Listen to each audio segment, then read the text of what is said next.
Souvent, quand on parle de l'islam en France, les musulmans citent l'antisémitisme. Pourquoi il y a des lois qui pénalisent l'antisémitisme? Pourquoi il y a des lois qui ferment le débat sur certains faits historiques? Par exemple, le révisionnisme, hein, des trucs comme ça, qu'on peut pas, qui sont protégés par la loi française. Oui, je vous confirme. Et ils disent, est-ce qu'il n'y a pas une possibilité d'avoir des lois pour protéger leurs symboles sacrés? Alors, vous confondez deux choses. L'histoire, le respect des peuples entre eux et les religions. La France combat l'antisémitisme et le racisme, sous toutes ses formes. Et l'antisémitisme, en tant qu'elle est, l'attaque, la remise en question, la haine contre un peuple. Mais contre tous les peuples. L'antisémitisme et le racisme, en France, sont combattus et interdits par la loi.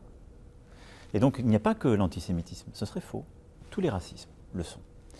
Mais de la même manière, en France, on a le droit de caricaturer, pour reprendre ce qu'on évoquait à l'instant, de critiquer la religion juive. Comme toutes les religions.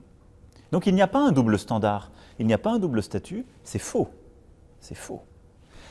Il y a en France une loi qui pénalise en effet le révisionnisme historique. Parce que beaucoup de gens ont construit l'antisémitisme sur la négation de ce qu'était la Shoah. C'est un fait historique.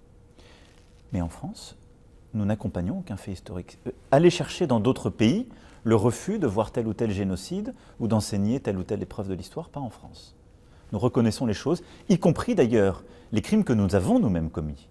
Je le rappelle, il y a maintenant 25 ans, Jacques Chirac a reconnu la responsabilité de l'État français pour ce qui était la Deuxième Guerre mondiale. Nous avons nous-mêmes reconnu ce qui avait été fait au titre de l'esclavage et du colonialisme. Donc la France regarde son histoire en vérité, mais elle entend que chacun le regarde et que la haine ne se nourrisse pas d'une histoire revue, corrigée ou fausse. Et après, ce n'est pas le gouvernement qui fait l'histoire, ce sont les historiens.